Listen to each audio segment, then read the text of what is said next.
Oh, Yun. Finally. Kaya, dyan 3 mo na. Pampasiglang bilang lang.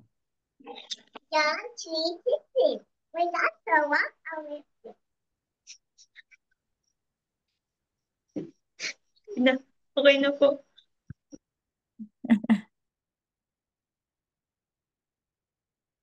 Share ako ng screen. Finally.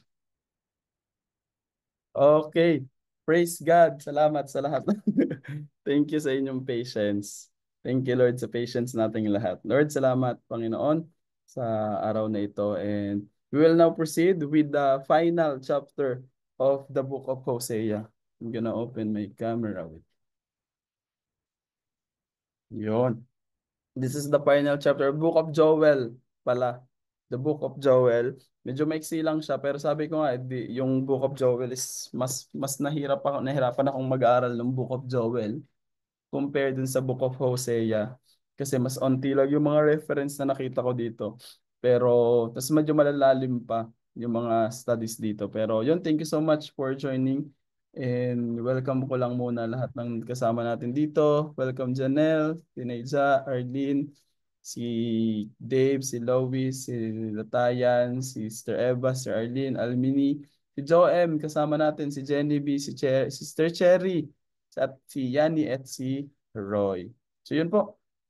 This is the continuation of the chapter 3 of the book of Joel. And this is the last chapter like I said.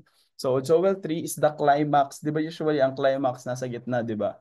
Pero dito sa book of Joel, the climax is the chapter 3. Parang dito na talaga yung pinakang rurok and yung pinakang peak nung book. And after the playbook locus, yung pinag-aralan nga natin dun sa Joel chapter 1, yung pagsakop ng mga insekto dun sa chapter 1, and yung chapter 2 naman, which is God's call for us for repentance, and also His promises that He will pour His Spirit in the last day. And sa last days nga, na-fulfill na siya dun sa Acts chapter 2 kung saan nagkaroon ng outpouring ng Holy Spirit dun sa Pentecost. And now, Joel chapter 3 shifts focus to the judgment of the nation and the restoration of God's people.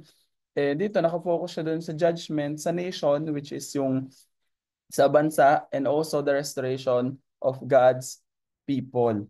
Yan. So, Joel 3 ties directly to the Pentecost. Yung nga sinabi ko kanina, Acts chapter 2 and already pointed there. So everything in Joel chapter 3 takes place in the last day. So you can just imagine na when Joel wrote this, nung sinulat ni Joel, nung sinasabi niyang magkakaroon ng last days, is patungkol siya dun sa nagsimula siya nung dumating yung promise nga na dadating ang Holy Spirit, which is nangyari to nung sa Acts chapter 2. So really, literally, ang pagdating ng Panginoon ay papalapit at papalapit na. Excited ka na ba sa pagdating ng Panginoon? An era that began at Pentecost and continues until Christ return. So, and also makikita natin dito, the imagery points to the day of the Lord. Actually, sabi nga, ilang beses nabanggit yung the day of the Lord sa Bible, pero one of the most prominent talaga na book na nag-mention on the day of the Lord is si Joel. And so basically, yung Day of the Lord is God's ultimate intervention sa mga tao or yung judgment ng Panginoon para sa mga tao. But much of it points prophetically towards the New Testament era and the final judgment. So we can read from Joel chapter 3 verse 2. Kung mababasa niyo dyan, yung Valley of Jehoshaphat. Yung Joel of Jehoshaphat dyan is actually, hindi siya nag-exist. So hinanap ko, saan ba yung Valley of Jehoshaphat na yan? Saan ba yung lugar saan yung valley na yan? Pero actually, hindi pala siya talaga nag-exist geographically. Ibig sabihin, yung physical na Valley of Jehoshaphat, wala siya. Pero ang ibig sabihin lang pala nung Valley of Jehoshaphat is Yahweh's judgment. So it's not literally a valley, but a symbolic picture of God's final judgment. So, like what I said, yung Joel chapter 3 is connected siya dun sa Act chapter 2. And then many early church fathers and some modern interpreters, yung mga scholars, based sa pag-aaral nila, na yung Joel chapter 3 is not just about Israel as a nation, but about the church. Yun yung tinutukoy dyan. Tingnan ko if nalagay ko dun sa natin. Hindi. Pero yon yung sinatutukoy dito that God will rescue and restore the Israel is not actually just talking about Israel, the nation or yung bansa, but it is talking about the church or tayo, which is mababasa natin yan sa Galatians 6:16, which yung mga follower of Jesus Christ is called the church, and also we are also called Israel of God or true Israel of God. Bababasa natin yan sa Galatians 6:16. So, makikita natin dito, there are some supporting verses here, pero didiscuss natin yan isa-isa mamaya. Basahin natin dun sa mga point natin. So that's the background ng Joel chapter 3. Basically, this is the climax of the whole book. And also this one focuses on the God's judgment on the nation, but also His restoration sa mga tao naman niya. Kaya nga, parang the day of the Lord or the God's judgment is something na we should not fear, but it is something that we should celebrate since we are God's people. Hindi ang Panginoon na dyan to condemn us or to give us the judgment that we deserve, but God is there to restore us. Pwede ba i-comment mo? Thank you, Lord, for the restoration. Thank you, Lord, for the restoration. Yan. Thank you, Lord, for the Pwede restoration. natin Tamad i-comment. mag-type. Sinabi na lang. Pero yon. So now we will move on to our points. This one, siguro itong 3 points na pinaka-hardest kong nabuo. Pero the first one is God defends His people and takes their suffering personally. If you can remember, hindi lang dito si Joel, if you can remember si Paul, si Pablo, before siya naging great man of God, bago si Pablo naging apostles, bago si Pablo naging uh, ano ba siya, bago siya tinawag ng Panginoon, he is a persecutor, number one persecutor ng gospel at ng mga Christians. Actually, hindi lang siya nagpe-persecute na madaming sinasabi, kundi literally, pinapatay niya yung mga Christians, di ba? Pero alam niyo, nung sinasabi, nung kinausap siya ng Panginoon or minute siya ng Panginoon, sinabi ng Lord sa kanya, kay Paul na, why are you persecuting me? Pwede namang sabihin ni Jesus na, why are you persecuting my people? 'Di ba? Pwede namang sabihin ni Paul sa kanya na ng Lord sa kanya na why are you persecuting my people? Pero ang sinabi niya dun sa verses, why are you persecuting me? Because this is a direct message for everyone and to Paul na if you are persecuting his people, you are also persecuting him. Sabi dito sa Joel 3 chapter 3 verse 2, ako'y makikipaghatulan sa kanila roon dahil sa aking bayan, ang Israel na aking sariling kayamanan. So God takes kung akala mo walang paki ang Panginoon that someone is criticizing you or walang pakialam ang Panginoon, kung ang Panginoon ay merong mga nagdi-discourage sa'yo, nagko-condemn sa'yo, nagbibigay sa'yo ng discouragement, if you think that God does not care, He cares. The Lord cares about those things. And even dun sa mga tao na nagpe-persecute sa'yo, the Lord takes them personally. Actually, we can read from Matthew 25:40. Sinabi ko sa inyo, ang ginawa nyo sa pinakahamak sa inyong pinakahamak sa mga kapatid nyo, ito sa akin nyo ginagawa. Basically, parang sinasabi niya na kung anong ginagawa mo sa aking people, whatever it is that you are doing to my children, ay ginagawa nyo rin sa akin. Parang yung sa kanta ni ano man ang yung ginagawa sa iyong kapatid ay siya rin ginagawa mo sa akin. And this is a very powerful message, very relevant. Actually, while I was reading this book, sobrang natutuwa ako. Medyo nakikinig-kilig because first things first, that God does not ignore injustices. Minsan we may feel na minsan napipil natin na we are used or we are being abused or we are being criticized or may mga taong some people who talks bad about us, oppress us. May mga tao na persecute sa atin, pero God does not ignore injustice. And also, He will judge nation and people who oppress His children.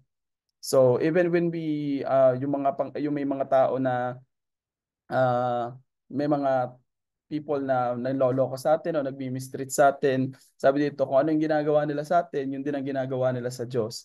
And so isipin na lang natin na parang ang Lord is para siyang magulang. Di ba yung pag nakita ng isang magulang yung kanyang anak na kuwari nasa school, nakita niya sinasapok-sapok yung anak niya, very protective siya, di ba? Di ba? Ganon din ang Panginoon. God is also protective of you. And sabi dito, when we suffer persecution or rejection or injustice or any of that from sa mga taong kakilala natin o taong hindi natin kilala, God sees it first. Unang-una nakikita to ng Panginoon. And pangalawa, God will make it right. And also, it frees us from the bitterness. Kasi parang nire-release natin to sa Kanya na, Lord, alam mo, nakikita mo kung anong nangyayari. Nakikita mo kung ano yung sitwasyon ko.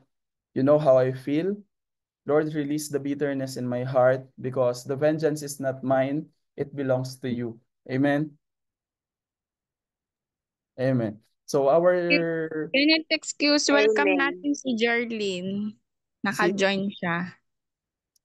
sino? Jerlyn, yung taga-Bungkayo, yung Hello po, Jerlyn. bagong attend ng Bible study natin. Welcome po. Hello, Sis Jerlyn. Yeah. Welcome, welcome. Thank you sa pag-join. Buti nakapag-join ka. So, yan. Tuloy natin yung the continuation of welcome, Sister Jerlyn. Natutuwa kami nakasama ka namin ngayon. Yan. Sabi ko nga, if people are mistreating us or may mga sinasabi silang masama sa atin, alam nyo, sabi ko nga, huwag kayong gumante. Hayaan nyo ang Panginoon ang kumilos sa kanilang mga buhay, ang Panginoon ang gumawa sa kanila because the vengeance is not ours, it belongs to them. Pag-pray natin sila, yung mga nagpe-persecute sa atin, yun din ang sinabi ng Panginoon, pray for those who persecute you. Diba? Huwag nating hayaan na sila ay maapektuhan ng ating mga buhay, kundi i-release natin yung bitterness and give it to God. And the Lord sees it and He will make it right. Amen? Amen. Amen.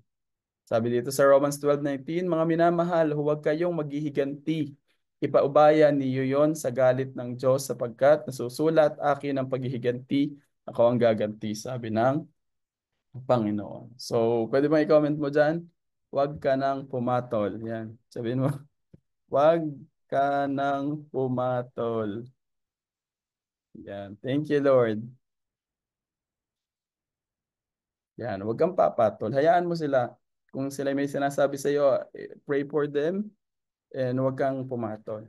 Amen. At hayaan natin na ang Lord, kung ano nakakita nung pinagdadaanan natin, He is the one that will give you the comfort, ang ating joy at ang ating hindi natin nakukuha sa tao kundi sa Panginoon. Amen. Amen. Amen. Next one. We can see also in point number 2 that human pride cannot withstand God's authority. Alam mo, mga tao talaga minsan matigas ang ulo or may mga tao na parang they think they can do better than God or kaya nilang with their own ego, with their own pride na I don't need God. Pero sabi dito, God challenges the nation to prepare for battle but it is a mockery of their arrogance. Akala kasi ng iba that if they have the intelligence or the intellect, pero parang okay na yon dahil alam ko na yung Bible na yan, ganun-ganon. Pero those are just parang foolishness lang sa harapan ng Panginoon. And also, it is the same with people's pride. Yung mga tao nagtataas ng kanilang mga sarili, this is just a mockery. Yung pagtataas nila sa kanilang mga sarili, sa kanilang pride, yung nation na ito, is wala siyang binatbat sa kung ano yung authority na kaya ibigay ng Panginoon. So don't measure success or security by human pride or position or power. Instead, anchor your confidence in God's authority. Amen. Sabi dito sa 1 John 4:4, yung spirito daw na meron sa atin ay higit ang nasa inyo kaysa sa nasa sanlibutan. Kaya nga po, kapag nagkakaroon tayo ng lakas ng loob, we have the confidence. Natatawa lang ako, pero hindi yung lakas ng ating loob ay nakukuha natin hindi natin nakukuha kung kani-kanino or kung kaninong tao or kaninong pastor or kung kaninong tao, di ba? Pero ito ay nakukuha natin yung ating confidence sa Panginoon. Amen. Yan. Our security and our confidence is not based on our own strength, on our own power, on our own position, but our confidence is anchored to God's authority. Di ba pwedeng sabihin ng iba na ito ang tama, ito ang mali, ito ang sundin nyo, ito ang gawin nyo. Pero ang tinatayuan natin ay kung ano ang sinasabi ng Panginoon, kung ano yung sinasabi ng salita ng Diyos. Pwede bang meron nga akong word na rinig lang parang God's confidence. Yung hindi siya, di ba meron tayong tinatawag na self-confidence. Ibig sabihin yung kumpiyansa mo sa iyong sarili, sa iyong kakayanan. Pero when we say God confidence, confidence mo siya sa kung anong kayang gawin ng Panginoon sa buhay mo. Amen.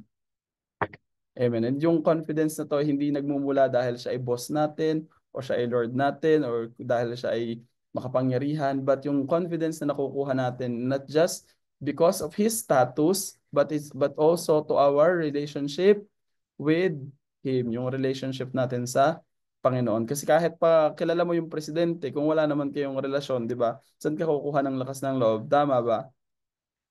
How can you, parang paano ka kukuha ng confidence kung hindi mo naman kilala yung taong makapangyarihan na yun? But we have relationship with God that is freely given to us ng Panginoon. Kaya nga dapat yung relationship natin sa Kanya natin kinocultivate.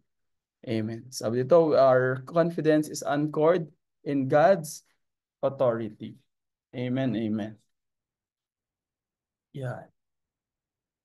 Sabi dito is, an example dito is yung sa Tower of Babel. If you can remember sa Genesis chapter 11, yung mga tao, they tried to build their own way to heaven. They tried to build their own, alam mo yun, nag-try silang magtayo ng building na makakarating daw sa langit.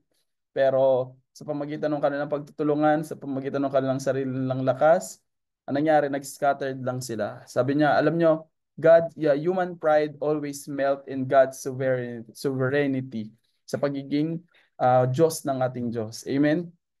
Yung pride mo, yung lakas ng loob mo, yung lakas ng tiwala mo at kumpiyansa mo sa iyong sarili, matutunaw yan sa sovereignty ng Panginoong Diyos. Yung pagiging hari niya, pagiging Diyos niya. Because God, all authorities ay nasa ating Panginoon. Amen? Amen, amen. Praise God. So let's not measure our success on our own confidence, sa sarili nating lakas, sarili nating talino, but we anchor our confidence to our Lord Jesus Christ. Amen, amen. Next one. God's final word is restoration for His people. So actually, if you can read buong Joel chapter 1 to 3, parang siguro makikita mo yung word na the day of the Lord, God's judgment. Parang paulit-ulit siya. Pero like what I said, ang promise ng Panginoon is after yung mga taong hindi nag-repent, yung mga taong hindi nag-accept kay Jesus Christ as our Lord and Savior, sila yung makaka-face ng judgment. Pero those people naman, who are God's people, will receive restoration. Sabi dun sa Joel 3 verse 18, ang mga bundok ay aagos na bagong alak, at ang burol ay dadaloy ng gatas, at ang lahat ng bati sa Juda ay aapaw sa tubig. At alam nyo ba na itong Joel chapter 3, Joel chapter 3 verse 18 is a prophecy dun sa dadating na overflow ng living water, which is sino yung living water na tinutukoy dun sa New Testament, sa John? It is Jesus Christ. Amen. Ibig sabihin, very prophetic talaga yung sinasabi niya dito na, di ba magkakaroon ng judgment those people na who are against God, who put their pride over God, magkakaroon ng judgment para dun sa mga taong who do not want to listen to God's voice. Pero those who have faith in Jesus, those who have faith in God, magkakaroon daw sila ng restoration. Ito yung restoration na tinutukoy dito, parang image rin niya is through water or sa pamamagitan ng isang flow. And this is a prophecy of God sa John, which is siya ngayon sinisimbolize na living water. Amen. Sabi dito, after judgment, Joel closes with hope in abundance. God promises lasting restoration and blessing. So it points to the living water from Christ. Sabi dyan sa John 3:8, John 7:38, and the eternal renewal in the new creation. Kung mababasa natin na 'di ba ang nangyari sa kanila, nagkaroon na experience nila yung plague or yung invasion ng mga locusts dun sa kanilang nation. Pero alam niyo ba, makikita din natin that also God promises a future where His people will never lack again. So as a Christians, actually inaaral ko to kung alin ba talaga yung mga nag-a-apply lang sa atin dito sa Book of Joel. Pero as a Christian under the New Testament, under the New Covenant, yung hope na to is nakukuha natin. Our hope is something that we experience in our Lord Jesus Christ. So even in seasons of loss, even in seasons of parang feeling mo, parang hindi fruitful tong season na to sa'yo, but we hold on to God's promises to give an abundant life for every one of us. And God, that is yun yung promise sa atin ng Panginoon, even in John 10:10, na after all this judgment to those people, ang promise niya naman sa kanyang mga anak is abundant life. Pwede bang i-comment mo sa comment? Abundant life.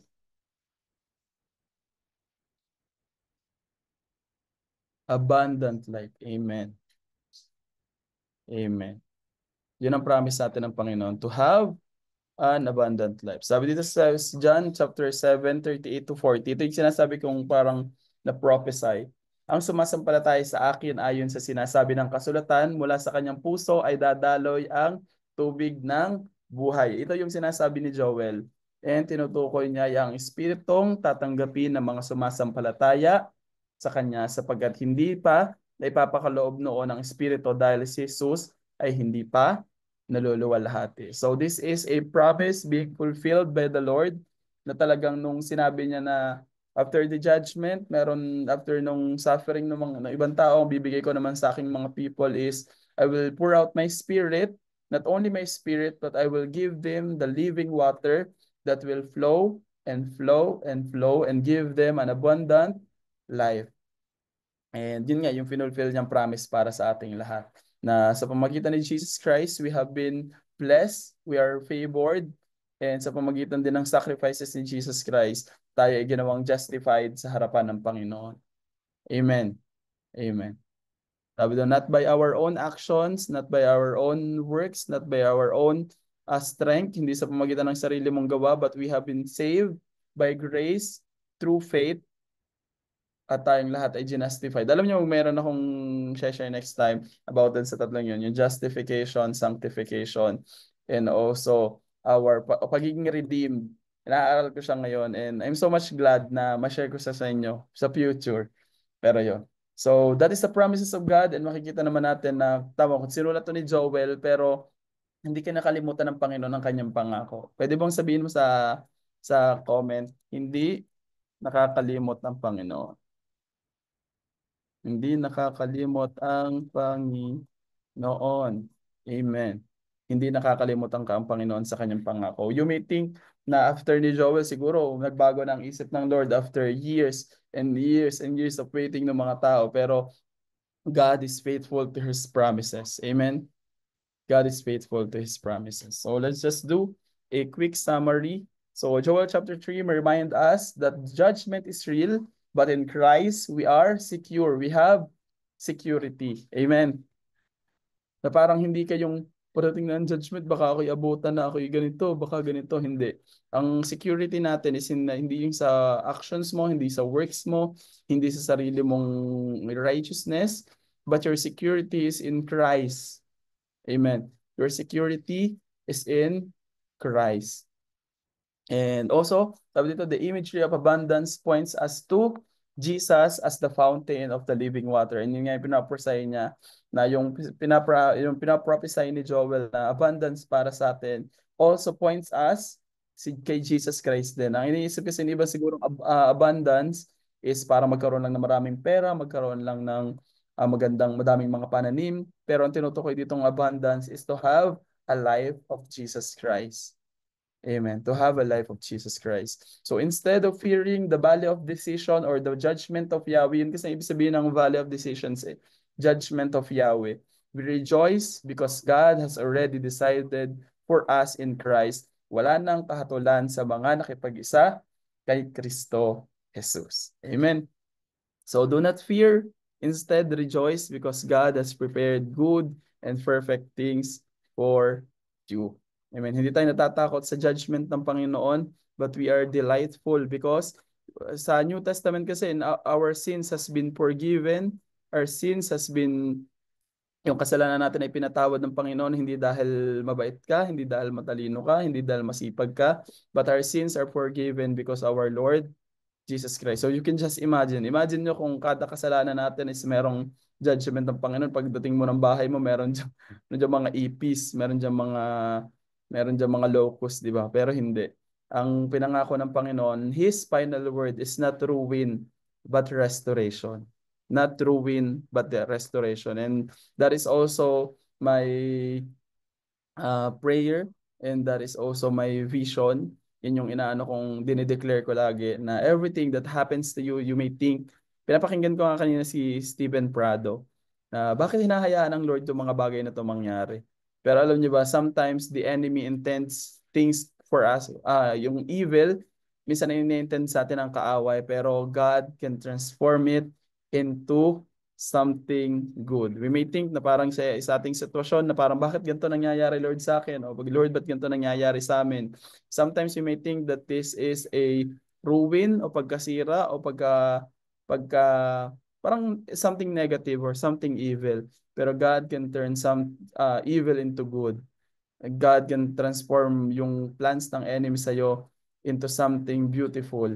Amen. And sa pamagitan ni Jesus Christ, we have been, yun yung promise sa atin ng Panginoon. His last word is not ruin, but restoration. Restoration. Parang buong chapter, yung Hosea at saka itong Joel, ito din yung mga message niya sa mga people niya. Kaya nga dapat hindi tayo matakot, but we should rejoice because God is a faithful God to fulfill His promises that He will restore us through our Lord Jesus Christ. Amen, amen. Amen. So that concludes our chapter.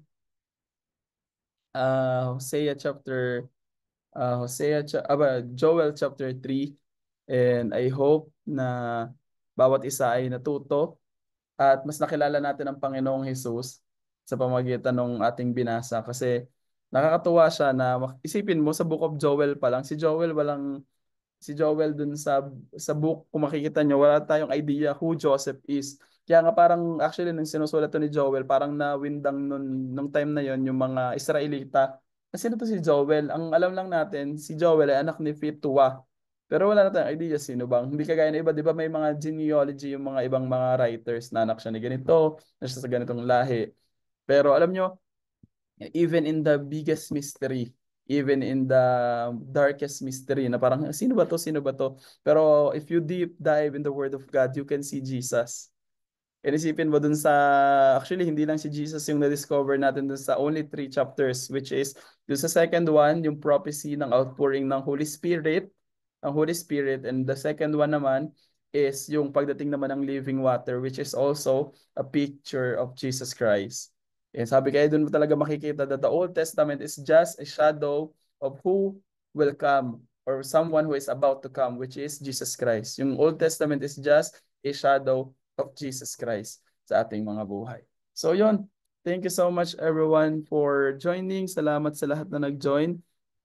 And I hope that this brings encouragement to all of you. Alam nyo, madali tayong may mga ways ang mga kaaway for us to be discouraged. May mga ways ang kaaway for us to be defocused on the things that God is telling us to do. He is working overtime because I know that God is planning and doing something great in our life and also in our ministry. Amen? Amen. Di ba gano'n naman ang kaaway, mas ginagalingan kapag nakikita niya na yung na kung pag nakikita niya na yung mas lumalapit ka sa Panginoon, mas lalo kang nag-iinit sa paglilingkod, mas madami talagang ginagawa ang kaaway. Pero do not be discouraged, do not be dismayed, because God is with us. Amen. Amen. So bago po tayo maghiwa-hiwalay, pwede ba tayong mag-open ang ating mga camera at tayo mag-picture? Yan. Sige po, open natin ang ating mga cameras. Yan. Hello, Terrence. Si Roy. Hello, Roy. Hello, Joanne. Hello, Jerlyn. Hello, Jerlyn. Okay, sige po. Screenshot natin. 1, 2, 3. One more. Isa pa. 1, 2, 3. Pwede ganun, 3. Ibig sabihin, Joel chapter 3. 1, Kita ang aking 2, 3. sumisipon. Okay. And then just number 1. Last one. 1, 2, 3. Okay. Thank you po sa inyong lahat. Sa lahat na nag-join. Thank you, Jerlyn, sa pag-join. Ineng Buti Jerlyn, naka-join salamat ka. Ineng. Thank you, Almini. din po kuya sa Daniela. pag-invite po. Thank Eva. you. Bye-bye sa inyo. Bali, bye-bye. Mr. Cherry. Thank you po. Danny B. Lois, bye-bye. Kasama mo, Lois, ito, Per? Bye-bye. Bye-bye.